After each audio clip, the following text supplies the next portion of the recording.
Welcome to One on One, where we interview some of your favorite hospitality professionals.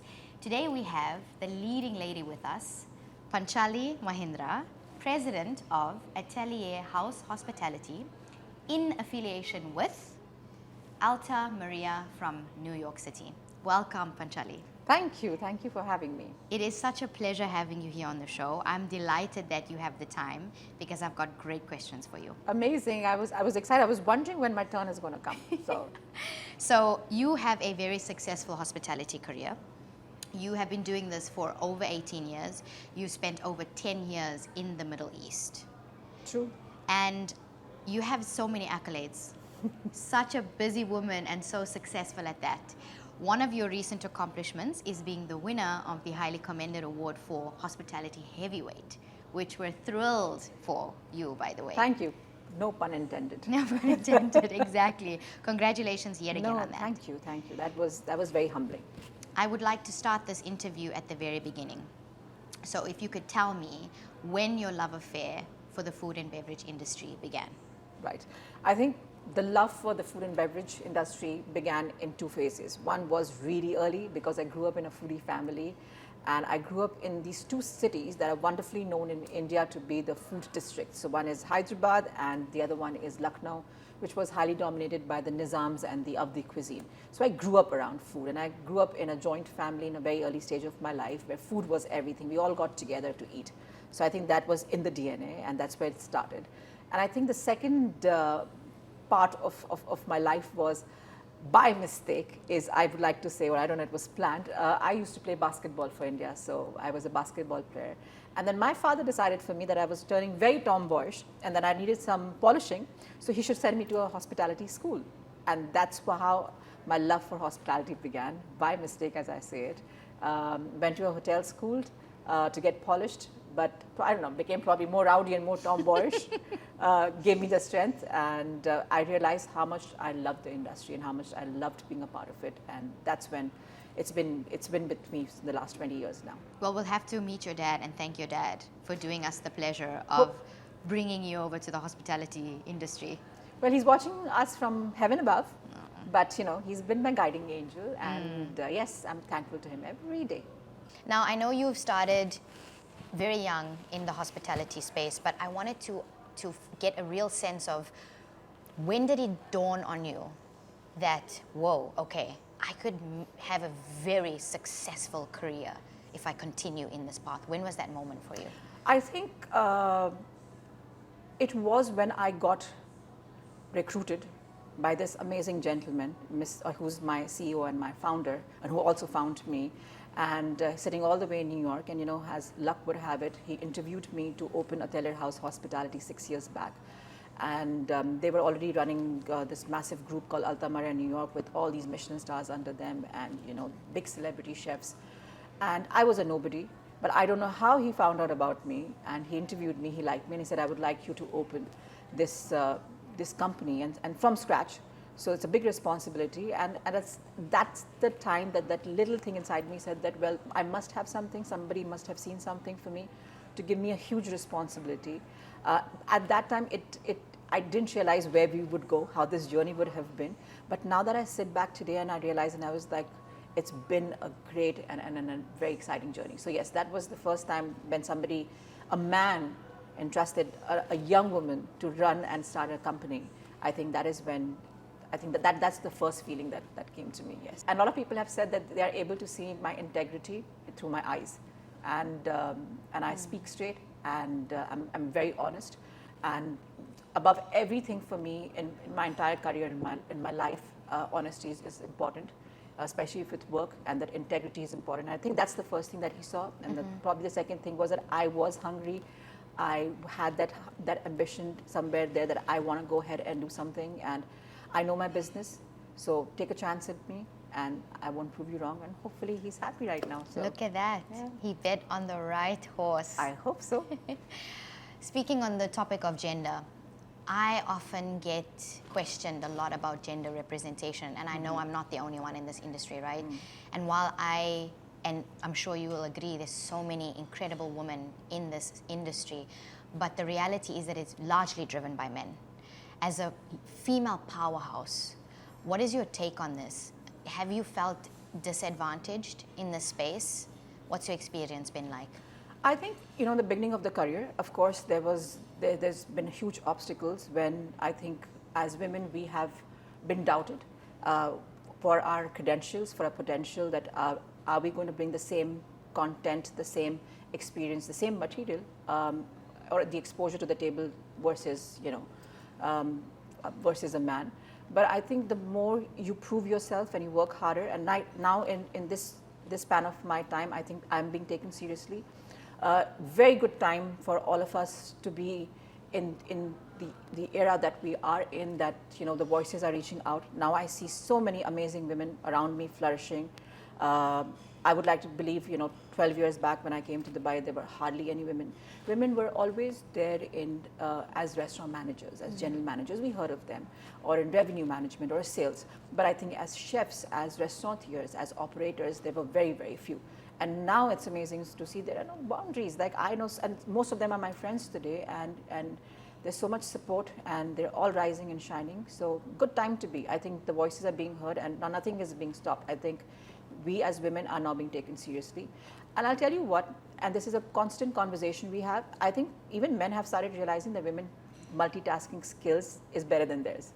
And especially in the restaurant industry, when you actually need multitasking abilities, women are able to do that better than men. So, hey, you're proving things in the right way, and men are realizing and also supporting.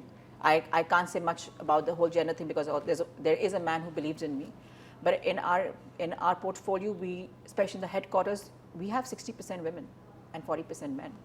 And sometimes the men are like, hey, what about us? I'm like, no, it's fine. The women are able to multitask, but I believe in equality. I believe in pushing forward, and more than less, I believe in people's credentials and their potential. If you're talented, I have a job for you. I don't see most of the time if you're a man or a woman, but that is what is important.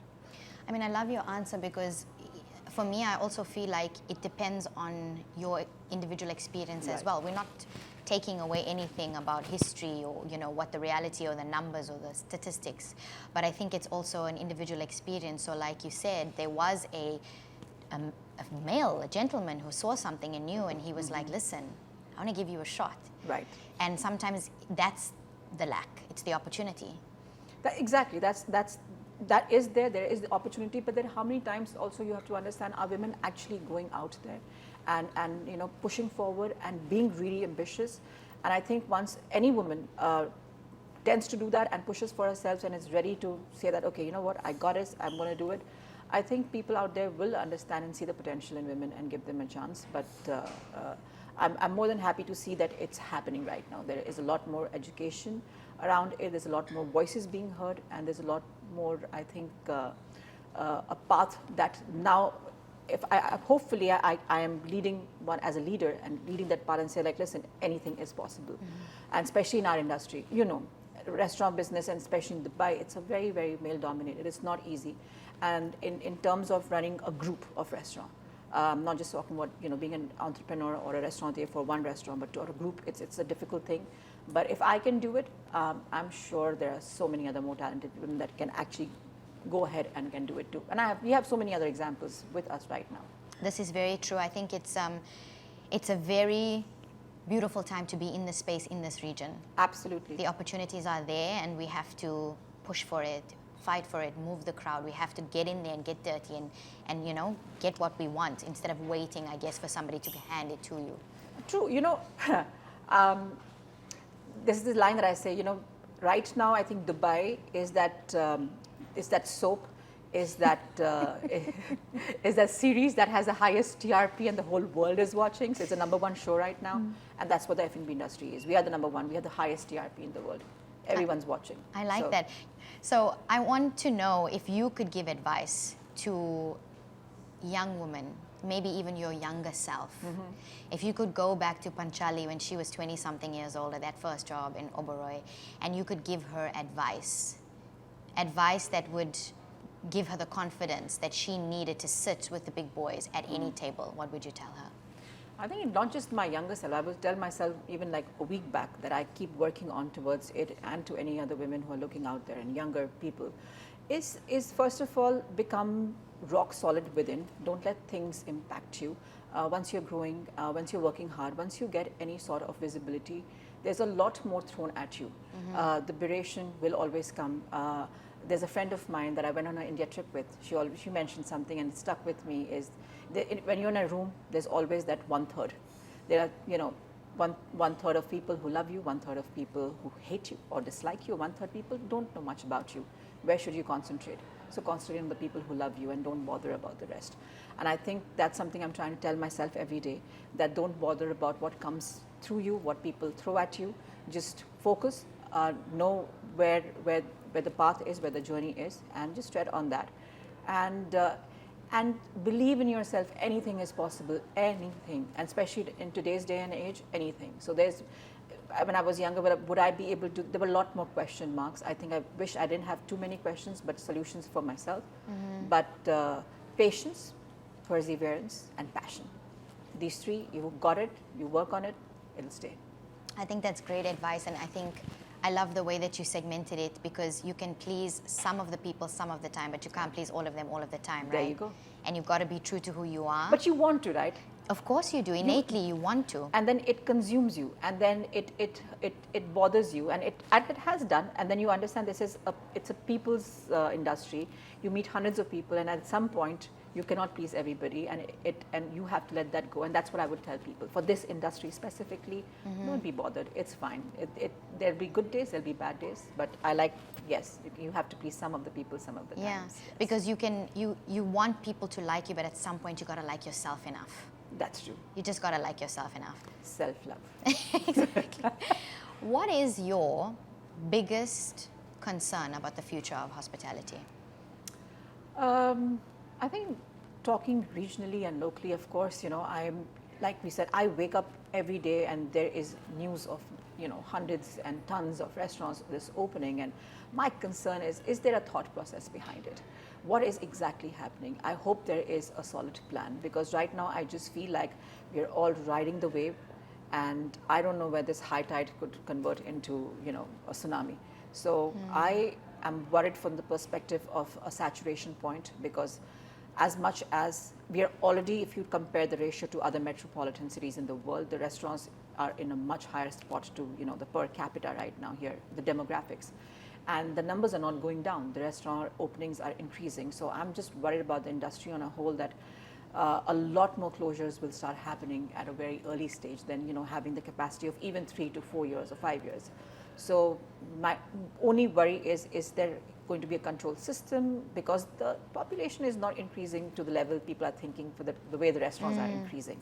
So I think that's one of my major concerns. Of course, the solid performance will stay, but there will be a lot more restaurants that are going to shut down in comparison to what happened in the previous year. So that is a concern, I think, that everybody's feeling right now. I know that it's very difficult to answer the next question because there's so many variables, but if you could top line it for me based on your experience, what do you think are some of the most common mistakes that people make when they come to this region to get into the F&B space, and that's the reason why they don't survive?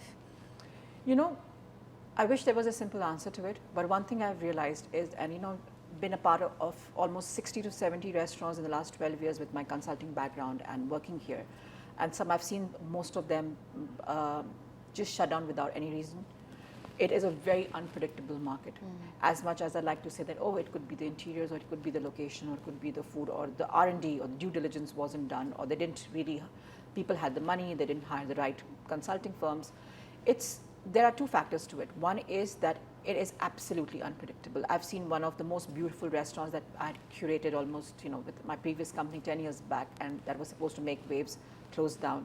And everybody said it was the food not working with the vibe and the location, and so forth. There's many other reasons. But I think one for sure is many restaurants I feel are being done or were done more like pride projects.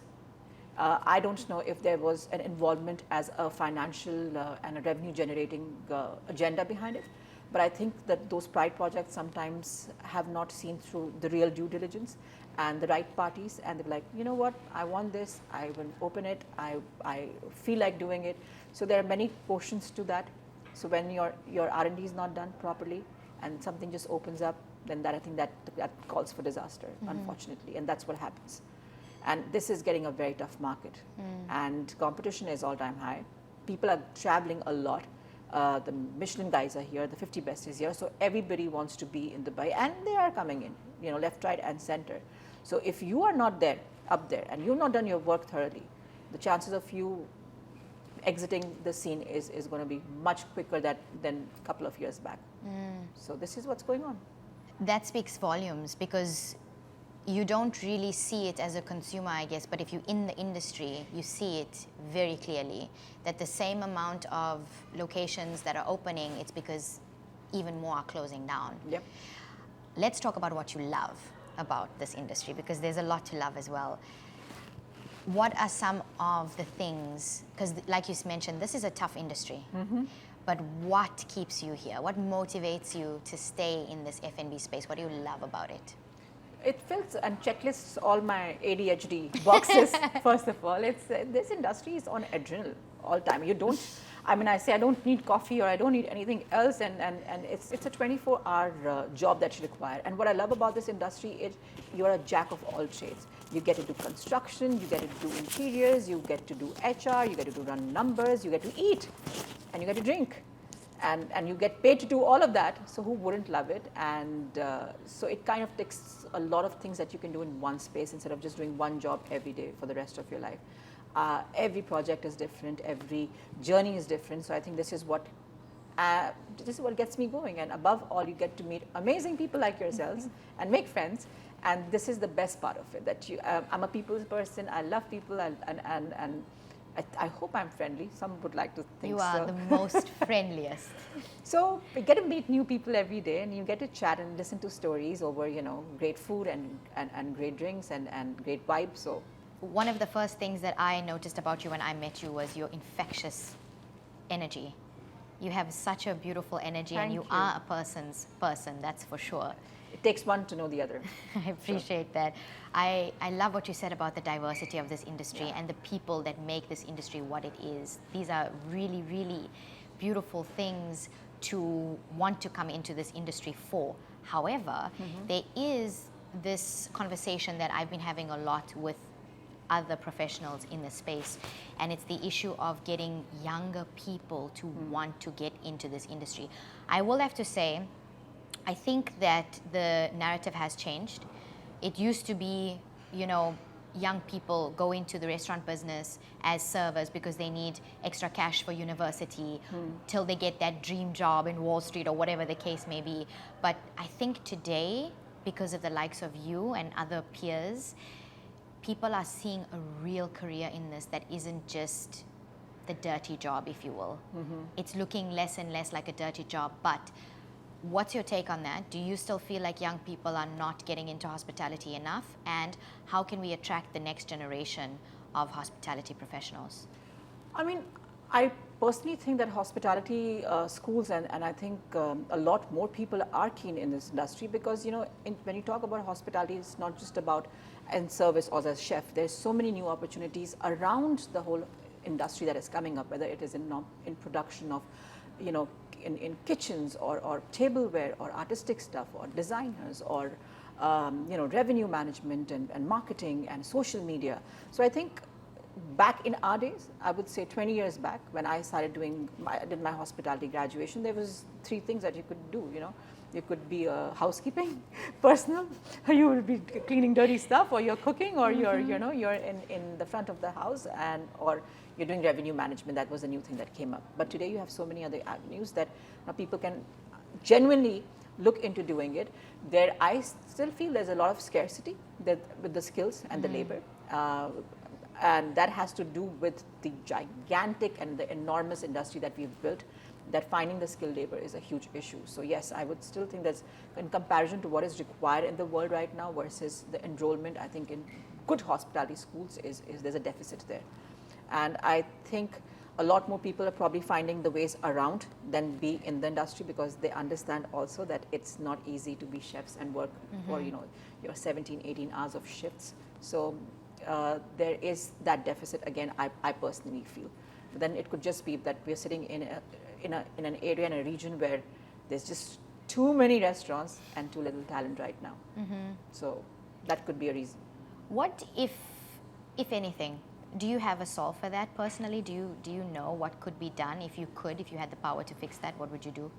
I mean, I still feel there are 2-3 things, and we've had conversations with my other female and other leaders and advisors, with the other boards that we sit on, that I still think that Dubai or UAE should have hotel schools, first of all, to have fresh graduates, bigger schools, I mean, there is an ICCA and there is 1 or 2 more.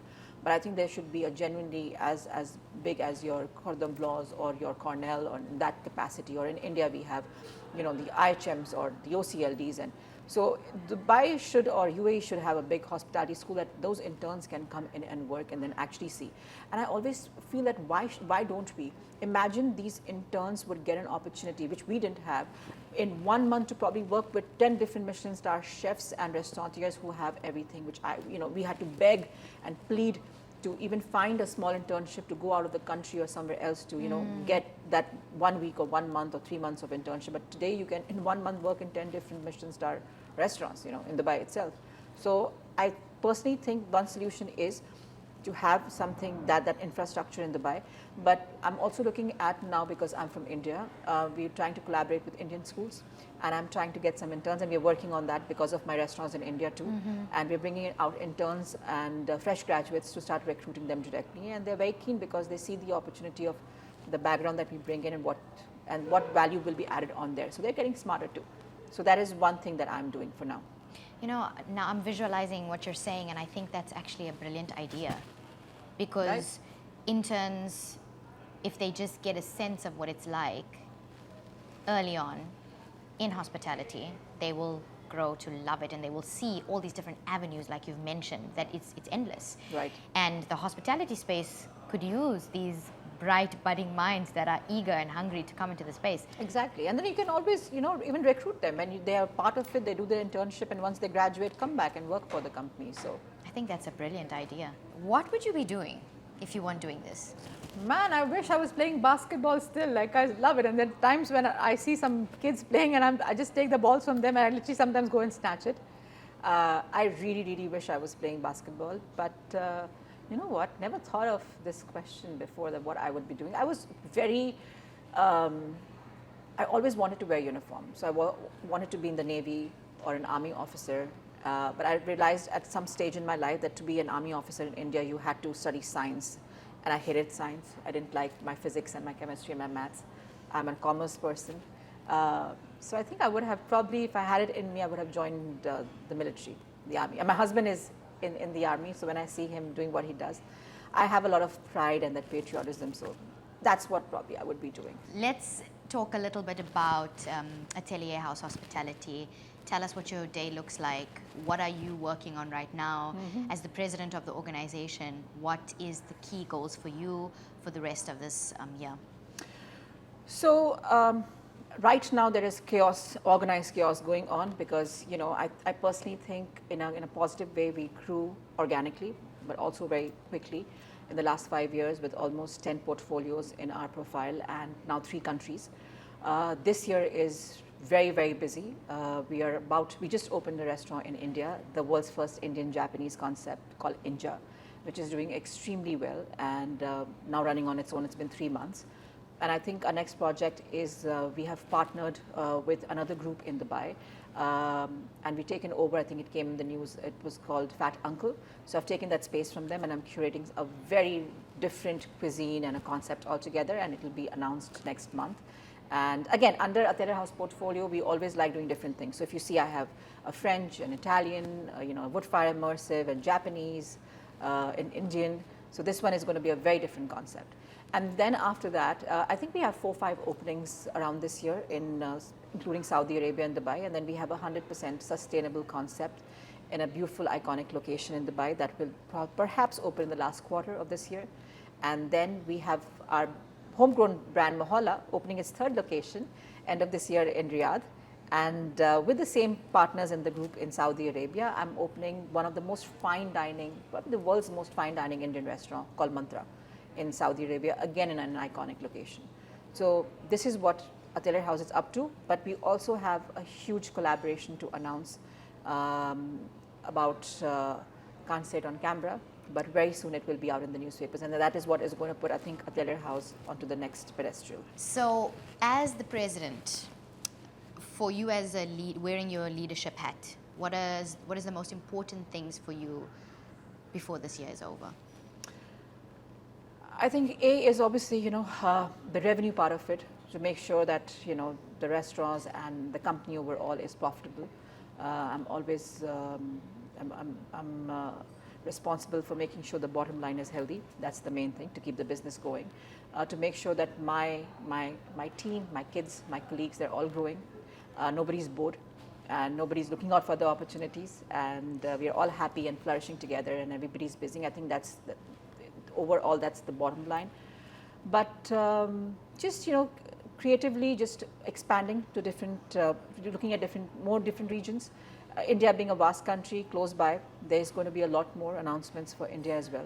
And like we said, that there's a big partnership that is coming in, is to make sure that that partnership we're able to deliver as the leader, and be able to then develop it further. And unfortunately, I can't take the name. I've signed an NDA. But once you all will come to know in the future, in the next 1 or 2 months, you'll know what I mean. And that is going to be a huge responsibility of me as a president to take care of. And that is where I think in the next 6 months, I'm going to pipeline how I'm going to streamline everything, and where the next form of Atelier House 2.0 is going to grow. You're about to get even busier than you already are, aren't you? I don't think that could ever exist or happen, but it is happening, yes. It's very, very busy time, but I'm enjoying and loving every part of it. Of course you do. You love what you do. But apart from India and Saudi Arabia, which you've mentioned, is there another region that excites you? See, we already have we already have our own restaurants, and from New York, but New York really excites me. And I just hope perhaps one day we are able to open one of our homegrown brands in New York. And I think it might happen, yes. So very keen for Mohalla to be there. But I do want to have this whole, again, association of taking something that we built over here to New York. But I would love to be in Qatar at some point and see what they have to offer. And for now, I think this is all good. This is fine. Yeah. Singapore is something I have had a lot of people tell me that you should look at from the Indian restaurant perspective. So that's something could happen in the pipeline too. Hey, we never know. You never know. So my final formal question for you for this interview is, whether it's, I don't know, you're going back into basketball, or I don't know what it could be, but what's your next great adventure? Well, as much as I have contemplated with my husband for the longest time, and we still don't know, and it's a very personal answer I'm going to give you, is we might look at having a child together. So I'm in that borderline of an age where we still have a little bit of time, and as God would want it, but that could be a new adventure. And at some point I got a little unwell, and then I realized that life is what you make out of it, and if I do get an opportunity, and you're growing older, you need that support system to what I am to my mother, and I wish that I can have that. Not saying that my husband is my best friend, but I think that could be the new adventure, is probably a child in the future together, and yeah, perhaps. Thank you. So we have a really cool segment during these. Breakfast or dinner? Dinner. City view or ocean view? City view. Red or white? Red. Nice choice. Vanilla or chocolate? Vanilla. Dine in or takeaway? Dine in. Dine in. Yes. Amazing. Thank you so much, Panchali. Most welcome. It's been an exceptional pleasure having you on with us. No, thank you. The pleasure is all mine. Thank you very Wonderful. much.